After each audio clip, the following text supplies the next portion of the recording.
Hello everyone, welcome back to Ayurveda Hub.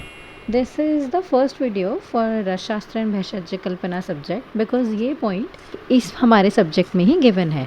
ये drug and cosmetic act वाला point हमारे रसशास्त्र वाले सब्जेक्ट में ही गिवन है। अब why is this important, why is this video important? Because इसमें हम डिस्कस करेंगे कि what are the practices if for example if you want to set up a pharmacy, ठीक है, then what are the main practices, what are the main measures that you will take, that are the main mandatory processes जो आपको follow करने ही करने हैं to set up a pharmacy. आपको वो प्रोसेसेस इम्पॉर्टेंटली मैंडेटरी है आपके लिए फॉलो करने के लिए। सो इस वाले टॉपिक के ना बहुत मतलब डिमांड तो काफ़ी होती है, बट वही है कि बहुत ज़्यादा लेंदी है तो हम पढ़ना चाहते नहीं हैं। तो मैंने ये शॉर्ट में करके आपके लिए शॉर्ट नोट्स लेके इसमें ये वीडियो बनाई है। इस वीडियो में हम जस्ट फर्स्ट पार्ट जो हमारे इस वीडियो का पार्ट है उसमें जीएमपी कवर करेंगे कि what is GMP and what is the full form and what are the main points and the objectives. And इसके आगे वाली फर्दर वीडियोस में हम ड्रग एंड कॉस्मेटिक एक्ट्स भी कंप्लीट करेंगे कि उसके क्या क्या इंपॉर्टेंट पार्ट हैं। देन उसके नेक्स्ट वीडियोस में आगे हम कवर करेंगे the rule and the regulations कि कौन से rules, what are the rules, what are the different type of drugs, what are the norms, what are the machines to be used, how will you get the licence for the pharmacy and the different things.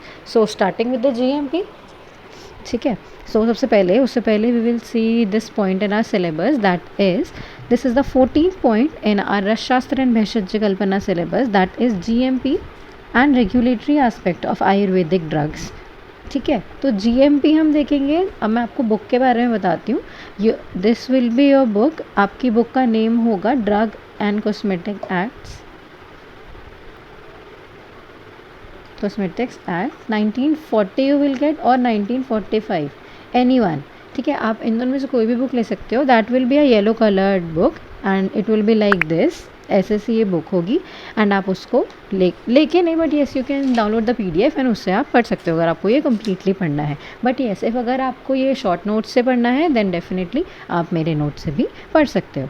So this is the point कि GMP schedule T क्यों लिखा है कि जो GMP इस book में good manufacturing practices इस book के अंदर शेड्यूल टी में गिवन है। सो हम डायरेक्टली शेड्यूल टी में जंप कर सकते हैं एंड जीएमपी वहाँ से पढ़ेंगे। And the regulatory aspect of Ayurvedic drugs, इसके बाद brief overview of the following drug and cosmetics act लेना है हमें। एंड उसके बाद जीएमपी के बारे में बताया गया कि good manufacturing practices GMP of ASU drugs. ASU मतलब आयुर्वेदिक, सिद्धा एंड यूनानी। आसू मतलब आयुर्वेदिक, सिद्धा एंड यूनानी। फॉर अस आयुर्वेदिक स्टूडेंट्स, हमारे लिए आयुर्वेदिक वाला पार्ट इंपॉर्टेंट है, बट येस ये कॉमन होता है, सो इसीलिए हम ये रीड करेंगे। मतलब ऑब्वियसली प्रैक्टिसेस तो सेम है ना, बाद में जो आप फॉर्मुलेशन बनाओगे, जो भी आपकी मेडिसिन है वो डिफरेंट होगी, बट उससे पहले तो ये सिमिलर है। सो इस वीडियो में हम ये छोटा सा पार्ट कवर करेंगे, good manufacturing practices GMP of ASU drugs. And ये किस में मेंशन है? Schedule T. This is very important, आपका एमसीक्यू का क्वेश्चन हो सकता है, ये बहुत ज़्यादा इंपॉर्टेंट, आपके सिलेबस से ही आपका क्वेश्चन बन रहा है। देखो कि GMP is given in which schedule of the Drug and Cosmetics Act? That is Schedule T. Important है, this can be in your MCQs। ठीक है, तो आपको ये लर्न रखना ही रखना है। ठीक है, now moving on to the main content that we have, GMP Good Manufacturing Practices। इसके बाद हम पढ़ेंगे Drug and Cosmetics Act के rules and everything, but it is given in the Rule 157, Rule number 157 में भी इसके बारे में बताया गया है कि how will the certificate will be issued, how the certificate of GMP will be issued. So उसको हम बाद में पढ़ेंगे, बट येस उससे पहले हम ये देख लेते हैं कि गुड मैन्युफैक्चरिंग प्रैक्टिसेस में क्या क्या आता है। Before knowing the main objectives, अब पहले हम ये देख लेते हैं, हम ये जानते हैं कि वाई जीएमपी इंपॉर्टेंट क्यों है। अब जीएमपी इंपॉर्टेंट इसीलिए बिकॉज ये नॉर्म्स हैं, main good manufacturing practices for the pharmacy.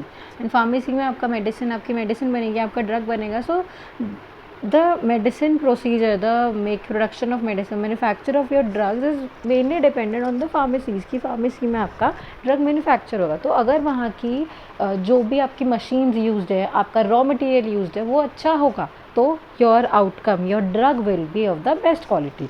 So this is the main requirement कि GMP क्यों needed है।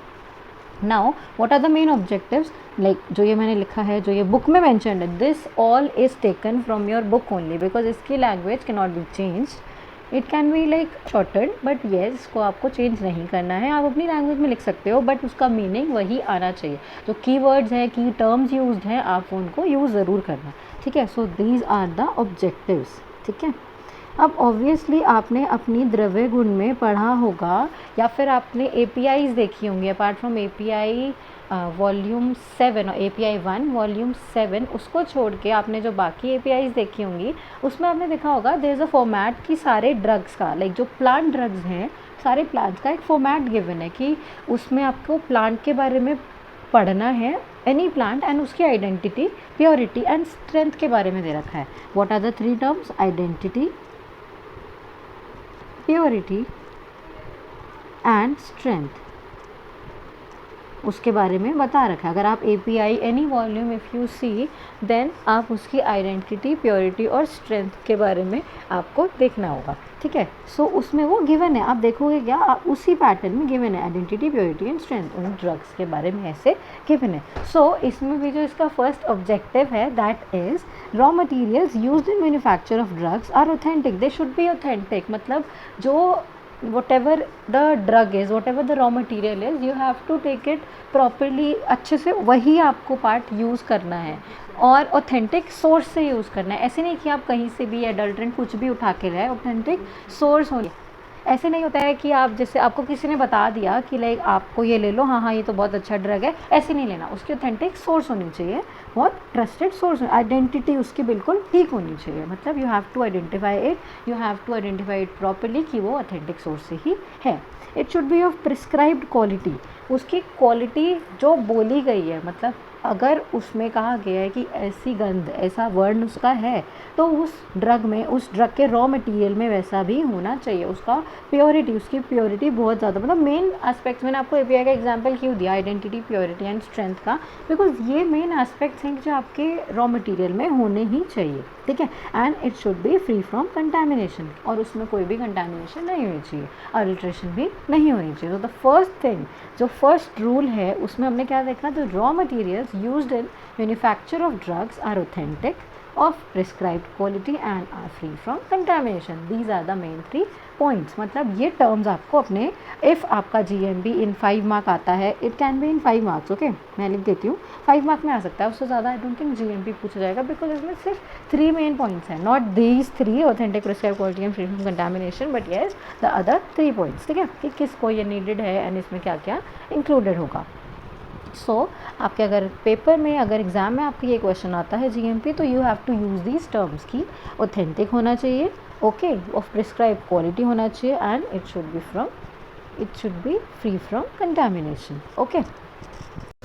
Just remember these 3 terms, authentic, of prescribed quality and free from contamination, ठीक है ना, ये बिल्कुल नहीं भूलना, these are the main terms. Now moving on to the second point, that is manufacturing process is as has been prescribed to maintain the standards. Manufacturing process कैसा होना चाहिए, इट शुड बी लाइक कि standards maintain रहें। अगर जैसे कहा गया है, जैसे कि आपको बोला गया है जिस मैनर में उसका मैन्युफैक्चर होना चाहिए, जिस मैनर में उसको बनाना है, उसी मैनर को आपको फॉलो करना है। ऐसा नहीं कि आप अपनी मर्ज़ी से कुछ भी उसमें फॉलो कर लो, because you have to tell these things to, मतलब you have to write all these ना, कि आपने मैन्युफैक्चर कैसे किया। If you are setting up a pharmacy then you have to tell everything कि ये मैंने सब कुछ मैन्युफैक्चर कैसे किया। तो मैन्युफैक्चरिंग प्रोसेस कैसा होना चाहिए, as has been prescribe to maintain the standard, उसके स्टैंडर्ड्स मेंटेन करने चाहिए। Adequate quality control measures are adopted, quality control measures are adopted, मतलब कि अगर हम लोग उसकी क्वालिटी कंट्रोल टेस्टिंग कराते हैं तो वो बिल्कुल सेफ़ निकलनी चाहिए ड्रग। ऐसा नहीं है कि अगर आपने अपने सेटअप में ही उसकी क्वालिटी कंट्रोल नहीं किया, लाइक फॉर एग्जांपल आप कोई ड्रग बना रहे हो और इसके साथ ही आपका दूसरी मशीन भी रखी है जिसमें पाउडर फॉर्म हो रहा है, ठीक है, बट अगर वो उसका पाउडर उसके साथ मिक्स हो जाएगा तो that will be not of the perfect and prescribe quality ना, यू नो दैट कि अगर उसका उसमें फॉर एग्जांपल आपने साइड में आपका कोई पारद का फॉर्मुलेशन बन रहा है, पारद मतलब मरकरी की फॉर्मुलेशन बन रही है, ठीक है, एंड उसके ही कुछ फ्यूम्स या फिर अगर आ जाते हैं तो उसमें आपका वो क्वालिटी टेस्ट नहीं करेगा. इट विल शो कि उसमें दूसरी ड्रग में जो आपके साइड में बन रही है उसमें मरकरी का कंटेंट प्रेजेंट है, तो that will fail your test. आपका वो टेस्ट फेल हो जाएगा. Quality control test will be fail. Okay, वो टेस्ट फेल हो जाएगा तो आपका ड्रग एक्सेप्ट नहीं होगा. So adequate quality control measures are adopted and they should be adopted so that आपका ड्रग का जो क्वालिटी कंट्रोल टेस्ट है वो फेल ना हो. ठीक है. Now coming on to the fourth one, that is manufactured drug which is released for sale is of acceptable quality. इसका क्या मतलब है? अगर आपका जो भी ड्रग है आपने उसको मैन्युफैक्चर किया, आपने उसको सेल के लिए भी रिलीज़ कर दिया, ऑब्वियसली मतलब उसका क्वालिटी कंट्रोल टेस्ट पास हो गया है, वो पास होने के बाद ही वो सेल के लिए रिलीज़ होगा. So that should be of acceptable quality. इसका मेन एग्जाम्पल क्या हो गया कि आपने फॉर एग्जाम्पल कोई अवले बनाया, अवले आपने बनाया तो उसके बाद ऐसा ना हो कि पहले तो वो अवले की कंसिस्टेंसी अच्छी है, बाद में वो इतना ज़्यादा आपने चाशनी डाल दी, इतना ज़्यादा आपने ऐसा कुछ कर दिया कि बहुत ज़्यादा चीनी का अमाउंट हो गया उसमें, तो वो बहुत ज़्यादा जम जाए. ऐसा नहीं होना चाहिए. आपने कोई भी दवाई बनाई, लाइक फॉर एग्जाम्पल वटी बनाई और वो गलती से नीचे गिर गई और वो टूट गई, वो पाउडर हो गई, तो ऐसा नहीं होना चाहिए. वो एक्सेप्टेबल क्वालिटी मतलब उसकी जो प्रॉपर मेन उसको कहा गया है कि वो उस क्वालिटी में रहनी चाहिए, उस फॉर्म में रहनी चाहिए, वो वैसे ही होनी चाहिए और वो एफिशिएंट भी होनी चाहिए. ठीक है. ये एग्जांपल फॉर एग्जांपल आपने देखा होगा अगर च्यवनप्राश आप बनाते हो और उसमें ज़्यादा पतली चाशनी हो जाती है तो उसमें फंगस लग जाता है. यू नो दैट ना. तो इसीलिए जो मैन्युफैक्चर्ड ड्रग है वो जो रिलीज़ हो गई है सेल के लिए, it should be of acceptable quality. Acceptable quality की होगी तो उसके चांसेस है कि वो मार्केट में ज़्यादा टाइम तक रह सकती है, मतलब वो लोगों को भी पसंद आएगी. ठीक है. ये तो मैंने आपको अपने साइड से पॉइंट बता दिया, but the main thing that is manufactured drug which is release for sale is of acceptable quality. वो एक्सेप्टेबल क्वालिटी की होनी चाहिए, जिस फॉर्म में उसको एक्सेप्ट किया जा सकता है वो उस फॉर्म में होनी चाहिए. अवले का ऐसा ना हो कि वो बहुत पतला हो जाए कि बिल्कुल सिरप बन गया है, ऐसा भी ना हो कि हम बिल्कुल उसको काट रहे हैं बिल्कुल सॉलिड बन गया वो बहुत ज़्यादा. It should be that semi solid consistency. Okay, this point is the fourth one. Now coming on to the fifth one. Fifth point क्या है? फिफ्थ पॉइंट में हमें बताया गया है to achieve these objectives each licensee shall evolve methodology and procedures for following prescribed process of manufacture of drugs and which should be documented as a manual and kept for reference and inspection. इसमें ना बताया गया है कि मतलब ये सारे objectives को अचीव करने के लिए अब हर किसी का, हर जो भी लाइसेंसी है उनका हर किसी का अलग अलग वे होगा कि वो कैसे ये सब कुछ अचीव करेगा. फॉर एग्जांपल ये कैसा है वो अपने बनाएगा ना तरीके कि मैं इस चीज़ को अचीव कैसे करूँगा. फॉर एग्जांपल किसी की कोई फार्मेसी है तो वो उसको उसमें अपना जो सामान है उसमें जो ड्रग्स हैं उसके उसमें जो उसकी मेडिसिन हैं वो उसको अपने अकॉर्डिंग ही रखता है ना कि these are the new ones तो इनको आगे की साइड रखूँगा, these are the old ones उनको पीछे की साइड, और या ये ओल्ड वंस है तो ये पीछे की साइड या फिर ऊपर की साइड रखेंगे, एंड ये न्यू आई हैं तो अभी इनको कार्टन में बंद ही रखेंगे. तो ये अपनी तरीके से जो मेथोडोलॉजी अडॉप्ट करेगा, प्रोसीजर्स अडॉप्ट करेगा, वो हर लाइसेंसी अपने हिसाब से मेथोडोलॉजी प्रोसीजर्स इवॉल्व करेगा, अडॉप्ट करेगा, जिससे कि process of manufacture of drug हो सके. ठीक है. तो वो अपने हिसाब से टू अचीव दीज ऑब्जेक्टिव, इन सारे ऑब्जेक्टिव्स को अचीव करने के लिए each licensee shall evolve methodology and procedures for the following prescribe process of manufacture of drug. Manufacturing of drugs के लिए जो भी प्रोसेस प्रिस्क्राइब किए गए हैं उस काम के लिए हर एक लाइसेंसी अपने हिसाब से मेथोडोलॉजी एंड प्रोसीजर्स इवॉल्व करेगा. I hope this point is very much clear.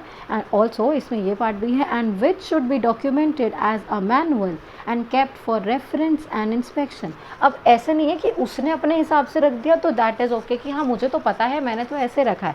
It should be documented, मतलब यू नो ना, अब ये लीगल प्रोसीजर है तो एवरीथिंग शुड बी डॉक्यूमेंटेड, क्योंकि कभी भी आपके यहाँ पे इंस्पेक्शन हो सकता है एंड आप उस इंस्पेक्शन के लिए मना नहीं कर सकते. Any DI like for drug inspector अगर कोई या फिर MO कोई भी आपका इंस्पेक्शन अगर आपकी फार्मेसी में इंस्पेक्शन होता है तो आप उसको मना नहीं कर सकते. तो इसीलिए आपके पास डॉक्यूमेंट्स, मतलब वो सब कुछ डॉक्यूमेंटेड होना चाहिए कि आपने कौन से प्रोसीजर्स एंड मेथोडोलॉजी अडॉप्ट किए. ठीक है. So this is the fifth point. अब एक और चीज़ है, अब ये किसके लिए नहीं है. फॉर एग्जाम्पल मतलब ये सारी चीज़ें IMCC एक्ट 1970 के अंडर ये बताया गया है कि registered vaidyas, siddhas and hakims who prepare medicines on their own to dispense to their patients and not selling such drugs in the market are exempted from purview of GMP, मतलब कि जो registered vaidyas, siddhas and hakims, मतलब Ayurvedic वैद्यास and siddhas and hakims, जो यूनानी में hakims होते हैं, जो खुद मेडिसिन बना के अपने पेशेंट्स को देते हैं बट सेल नहीं। मतलब आप फॉर एग्जांपल कल को आप डॉक्टर बने, ठीक है, आपने अपनी मेडिसिन बनाई एंड आपने अपनी मेडिसिन अपने पेशेंट को दी, but yes you are not selling it on a large scale कि मैं इसको बेचूंगा भी एंड मैं इसको अपने पेशेंट्स को भी दूंगा। You are not selling it on a large scale, but you are just preparing medicine for your patients. तो ये GMP की ये जो भी ये गाइडलाइंस हैं, जो भी ये प्रोसीजर्स हैं, ये सब कुछ उसमें अप्लाई नहीं होता है। किसके लिए नीडेड नहीं होता? Registered vaidyas, siddhas and hakims, जो भी रजिस्टर्ड वो होना चाहिए, वैद्यास, हकीम्स एंड सिद्धास, बट वो रजिस्टर्ड होना चाहिए, ठीक है ना। तो उनके लिए सच ड्रग्स, वो ड्रग्स, उन ड्रग्स के लिए मार्केट में जो भी वो ड्रग्स हैं, लाइक जो पेशेंट को आप सेल कर रहे हो, पेशेंट को दे रहे हो, वो इस परव्यू ऑफ GMP से सेपरेटेड है, वो एग्जेम्प्टेड है। Okay, so registered vaidyas, siddhas and hakims के लिए ये नहीं है। So this was all for GMP। जो मेन उसके ऑब्जेक्टिव्स हैं जो भी बताए गए हैं, this is for GMP।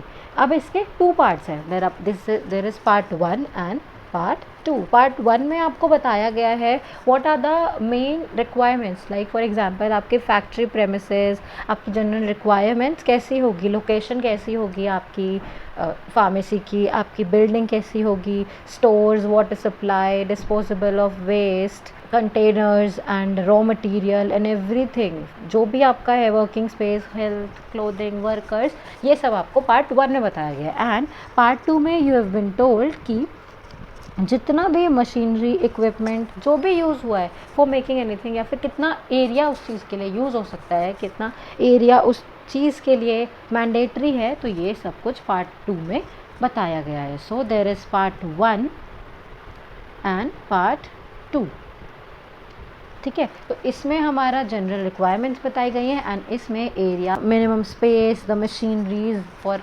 Different formulation are told कि कौन सी मशीनरी आपको ये नेसेसरी है और वो इतने एरिया में आनी चाहिए एंड इस काम के लिए इतना मिनिमम एरिया होना ही चाहिए। तो ये सब कुछ पार्ट 2 में बताया गया है, ठीक है। So this was all for this video, जिसमें हमें GMP का main part, the basic part discuss करना था। I hope you will like this and आपको इससे GMP समझ आ जाएगा।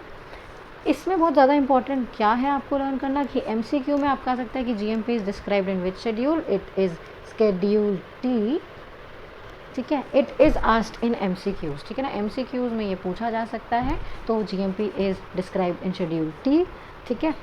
ऑल्सो द ऑब्जेक्टिव्स, और ऑब्जेक्टिव्स में अब मैंने आपको बताया है कि आपको मेन टर्म्स दैट आर की authentic, prescribed quality and free from contamination होना चाहिए, मैन्युफैक्चरिंग प्रोसेस उसका ऐसा होना चाहिए जो कि स्टैंडर्ड्स मेंटेन कर सके, adequate quality control measures should be adopted, manufactured drug which is release for sale is of acceptable quality, वो एक्सेप्टेबल क्वालिटी की होनी चाहिए। इन ऑब्जेक्टिव्स को अचीव करने के लिए हर एक लाइसेंसी should evolve methodology and procedures for following prescribed process of manufacture of drugs, and that should be documented as a manual and kept for reference and inspection। उसको reference और inspection के लिए रखना चाहिए, उसको documented रखना चाहिए। और IMCC Act 1970 के अंडर जो रजिस्टर्ड वैद्यास, सिद्धास एंड हकीम्स हैं, जो अपनी मेडिसिन खुद बनाते हैं to give to their patients, to dispense it to their patients, उनको जो उसको सेल नहीं कर रहे हैं, ऐसे ड्रग्स मार्केट में they are exempted from the purview of GMP। I also told you there are 2 parts of GMP, in which the first part it has the general requirements, the main your pharmacy where it should be located, the surrounding, the location and the things related to this. For example कि आपका staff कैसा होगा, आपके pharmacy में disposal of waste कैसे, water supply, containers और areas कैसे कैसे होंगे। And the part 2 it will have the list of machinery, equipment and everything that is required for the manufacturing of various categories of Ayurvedic, Siddha and Unani system of medicine, ठीक है। तो this is part 1 and that is part 2। सो इस video में हमने basic objectives of GMP पढ़े and ये आपको learn होने चाहिए। ज़्यादा नहीं है, देखो ओनली 5 हैं एंड ये आपको सारे पता होने चाहिए। So this is all for this video. I hope all of this is clear. If आपको कोई भी डाउट आता है then let me know in the comments. तब तक keep studying and goodbye guys.